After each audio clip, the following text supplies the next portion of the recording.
Good morning. Good morning sir. आज अपन देखेंगे economics BA first year में कृषि मूल्य एवं सब्सिडी। यस। इससे पहले हमने आपको बता दिया था भूमि सुधार टॉपिक खत्म हो चुका है। इसके बाद कृषि साख ये ग्रामीण साख टॉपिक खत्म हो चुका है। इसके बाद अब आ गया टॉपिक नंबर के लिए कृषि मूल्य एवं सब्सिडी। कृषि मूल्य किसे कहते हैं, सब्सिडी किसे कहते हैं।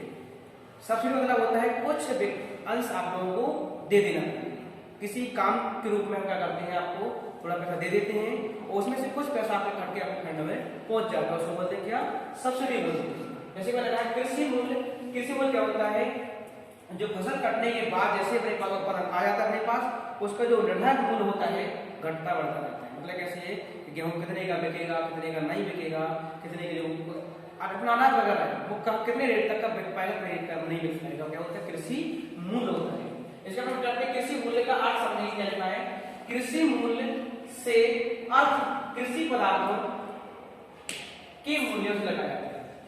कृषि मूल्य से अर्थ है कृषि पदार्थ। कृषि पदार्थ कौन कौन से अपने, जैसे कि आपने गेहूं, जितनी अपन फसल करते हैं, गेहूं है, जौ है, मटर है, चना है, इसके अपने पदार्थ। इसके अलावा और भी जो अपन की खेती करने की चीजें हैं तो पदार्थ क्या कहते हैं, पदार्थ। ये क्या लगा, कृषि मूल्यों से अर्थ कृषि पदार्थों के मूल्यों से लगाया जाता है। ये मूल्य कभी सदा, मतलब कभी या सदा स्थिर नहीं रहता है, कभी घट जाता है तो कभी बढ़ जाता है। आपको इस तरीके से मालूम होने के लिए कि कृषि मूल्य हमेशा घटता रहता है और बढ़ता भी रहता है, मतलब बढ़ता कम है घटता जाता है, एक बार बढ़ेगा धीरे धीरे घट जाएगा, तो क्या होता है, सदा स्थिर नहीं रहता है, यह हमेशा घटते बढ़ते क्रम में रहता है। कैसा रहता है का, घटते और बढ़ते क्रम में। आगे आते उसे कृषि मूल्य से जाना जाता है। क्या कहते हैं मतलब कृषि, मतलब कि जो कृषि के कारण में काम आता है, जो मूल्य हमेशा घटता बढ़ता रहता है, स्थिर नहीं रहता है, तो समझ जाओ वो क्या है, अपना कृषि मूल्य।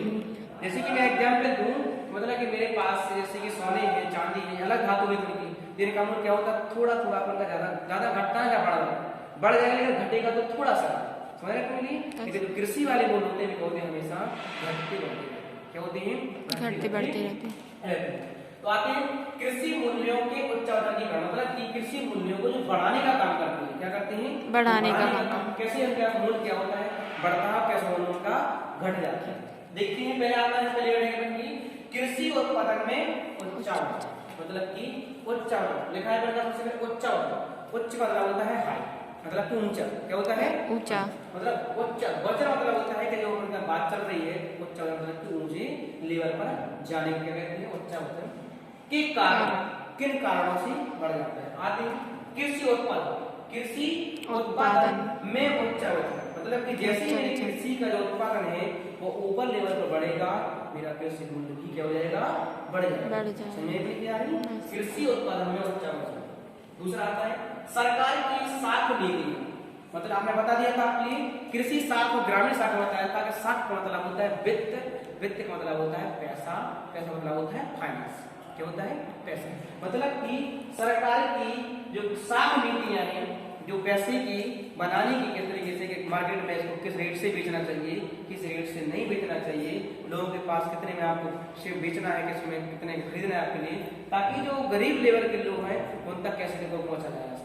समझने के लिए आपने देखा होगा गांव में राशन बांटा जाता है वो 2 रुपए किलो 3 रुपए किलो में बेचा जाता है, होता है तरीके से बनने के लिए वो। तो सरकार की साख नीतियां भी क्या करती हैं, अगर साख नीति अगर थोड़ी बढ़ा देंगे तो मूल्य में क्या आ जाएगा, उच्चा वचन, और नीति को हम नीचे कर देंगे तो मूल्य में क्या हो जाएगा, बनता नीचे की ओर आएगा। मतलब कि तुमने देखा होगा चावल है, जो दाल है, ये कभी महंगे नहीं होती, कभी महंगे देखे आप लोगों ने, उसके बाद 12 रुपए किलो 13 रुपए किलो से आगे कभी चावल बेकार नहीं, क्यों नहीं बिका, क्योंकि जो गरीब लोग होते हैं वो कभी खरीद करके नहीं खा पाएंगे। समझ मेरी बात के लिए, और भारत देश में इतनी गरीबी है, मजदूर लोग हैं इन चीजों को खा नहीं पाते। समझने के लिए तो क्या करते हैं, चावल दालों क्या होते हैं उसी रेट पर, तो क्या होता है हमारे यहाँ उगाए हो जाते हैं, चावल गेहूं ज्यादा उगाया जाता है, तो क्या सरकार की जो साख नीतियां हैं उनको क्या करना पड़ता है, घटाना पड़ता है, और जैसे ही बढ़ जाए क्या हो जाएगा, उच्च वचन तुरंत ऊपर की ओर बढ़ जाए। दूसरा आता है सामान्य मूल्य स्तर। मेरे भारत देश में जो कृषि का जो मूल्य स्तर है वो कैसा है, सामान्य, हाई लेवल नहीं। आपने देखा होगा जो बड़े बड़े शहरों में जो किसान लोग धरना प्रदर्शन करे हुए हैं, वे किस लिए करे हुए हैं प्रदर्शन? वे कह रहे हैं कि हमारी कृषि के जो उत्पादन हो रहा है उस उत्पादन का मूल्य बढ़ाया, जो गेहूं है उसका मूल्य बढ़ाया। हम इतना मेहनत करते हैं, मजदूरी करते हैं, लेकिन आप अपना सामान जैसे कि उर्वरक है, कीटनाशक दवाएं हैं, आप लोग तो मेरे को बहुत महंगे महंगे बेचते हो, हम खरीदते, लेकिन जब मैं अपना गेहूं बेचता हूँ आपके लिए तो आप सस्ते में लेते हो, तो घाटा होता है हमारे लिए नहीं। तो मतलब कि जो क्या सामान मूल्य स्तर, हमें अपनी जो कृषि है उस कृषि का मूल्य क्या करना चाहिए, बढ़ाना चाहिए। हमें जब गेहूं अपनी बात बेच रहे हैं उसका मूल्य बढ़ाइए, क्या करिए, बढ़ाइए। तो जो राजनीति जो सरकार क्या कर रही है, जो सरकार के साथ उन नीतियों को वो नहीं बढ़ा रही है, वो नहीं बढ़ाएगी तो मूल्य भी नहीं बढ़ेगा, बढ़ेगा तो नहीं बढ़ेगा। तो किसानों ने क्या कर दिया, धरना प्रदर्शन कर रहे हैं कि आप मेरा कृषि का मूल्य बढ़ाइए। मेरे भारत में क्या है बनका, सामान्य मूल्य स्तर। मेरे भारत देश का जो कृषि का मूल्य वो कैसा है बनका, सामान्य, न ऊपर नहीं है न नीचे नहीं है, बीच में रखा हुआ है। मतलब थोड़ा जैसे जैसे महंगाई आप लोग बढ़ा रहे हो वैसे वैसे मेरी कृषि की महंगाई क्या कहिए, बढ़ाइए, ताकि हम भी क्या करें, उस लेवल के ऊपर आते हैं। आयात और निर्यात, मतलब कि हम जो आयात निर्यात करते हैं तो मतलब कि हमें अपने घर से लेकर के अपने जो गेहूं अनाज वगैरह को हमें बेचने के लिए, सेल करने के लिए जाना है, तो मेरे पास साधन नहीं है, तो उसका जो आयात और निर्यात टैक्स आप लोग ज्यादा लेते हो, उतने को तो आप मेरे गेहूं बेचते तो है नहीं, लेकिन टैक्स हमसे ज्यादा ले लेते हो। तो मतलब क्या होता है, आयात और निर्यात जो होता है इसका टैक्स भी क्या किया जाए, कम किया जाए। क्या किया जाए, कम, ताकि हम क्या कर सके, कृषि मूल्य को अच्छा परसेंट ला सके। मतलब कि आपने मूल गेहूं का मूल्य तो रख दिया आपने, कम मिला के 15 रुपए किलो रख दिया, कर दिया कि नहीं, लेकिन जो ट्रांसपोर्ट आपको जो आने जाने का जो लगा रहे हो सामान, वो कितना कर रहे हैं आप लोग, कम से कम महंगा कर रहे हो। कितना कर रहे हो, 8,000 आपका टैक्स बढ़ा रहे हो। तो क्या करें, जितना हम कमाने पर उतना हम टैक्स बढ़ा दे रहे हैं, समझिए अपनी। तो क्या होता है, आयात व निर्यात। बात क्या है, परिवहन साधन। मेरे पास परिवहन साधनों की क्या कर रहे हैं आप लोग, कीमत बढ़ा रहे हैं। आपने देखा होगा जो अभी जो मशीनें वगैरह कृषि की मशीनें आ रही हैं, पहले सस्ती आ करती थी, आपने लोग बल्कि महंगी क्या है, परिवहन के जो साधन है वो कितने हो गए, बल्कि महंगे। क्या हो उनका उच्चतम उनके मूल्य में क्या हो गया, उनका हाई बढ़ चुकी है। मतलब जो चीजें हम आज खरीद रहे हैं, आज जो खरीद रहे हैं वो कितनी महंगी आ रही है, और जो आपका अपना मूल्य जो गेहूं अनाज वगैरह बेच रहे हैं वो कितना सस्ता बिक रहा है, समझने के लिए। तो हमें जो सरकार की जो नीतियां हैं, वो नीतियों का करना है हमें बढ़ाना, मतलब कि हम उनको बढ़ा करके जो 60 महीने वाली नीति है वो बढ़ाएंगे तो मूल्य के वजह बनता बढ़ जाएगा। तो क्या करना चाहिए के लिए, जो परिवहन साधन है, इन परिवहन साधनों की जो कीमत है उनको बढ़ा रहे हो, तो हमारे कृषि मूल्यों को भी बढ़ाना आपको आती है। मतलब कि अगर आप कृषि मूल्यों को नहीं बढ़ाएंगे तो हमारे जो भारत देश के किसान है वो कभी ग्रोथ नहीं कर पाएंगे, क्योंकि आप अपनी जो भारी मशीनें बना करके किसानों को बेच रहे हो, तो आप तो बहुत महंगे बेच रहे हो, लेकिन जो किसान लोग अपना गेहूं बेचते हैं तो सस्ते में खरीदते हो, तो क्या लॉस हुए लोगों को नहीं, मतलब किसानों को क्या होता है, लॉस होता है। तो क्या है, साधन परिवहन को क्या करना चाहिए, हमें सस्ता देना चाहिए, ताकि कृषि मूल्य में। दूसरा आता है मतलब सरकारी व्यय। जो सरकारी व्यय होते हैं कैसे होते हैं, हमने आपको टर्म बताया था, भूमि सुधार। क्या होता है, भूमि सुधार, मतलब कि जहाँ जहाँ जो बंजर जमीन पड़ी हुई है, कैसे पड़ी हुई है, बंजर, वहाँ ठीक करने के लिए सरकार व्यय करती है। लेकिन जब व्यय करती है तो उस व्यय करने के बाद उस जमीन को अपने पास रख लेती है, क्योंकि सरकार ने बनाई, किसानों को नहीं। लेकिन अगर वही व्यय करके उसी जमीन को किसानों को थोड़ी बांट दी जाए तो ये जमीन बढ़ जाएगी, तो लोग ज्यादा खेती करेंगे, उत्पादन बढ़ जाएगा, उत्पादन बढ़ेगा, कृषि मूल्य क्या बताया जाएगा। तो सरकारी जो व्यय होते हैं, मतलब कीटनाशक दवाओं पर करते हैं और खादों पर करते हैं, मशीनों पर करते हैं, इस व्यय को भी थोड़ा ठीक तरीके से किया जाए।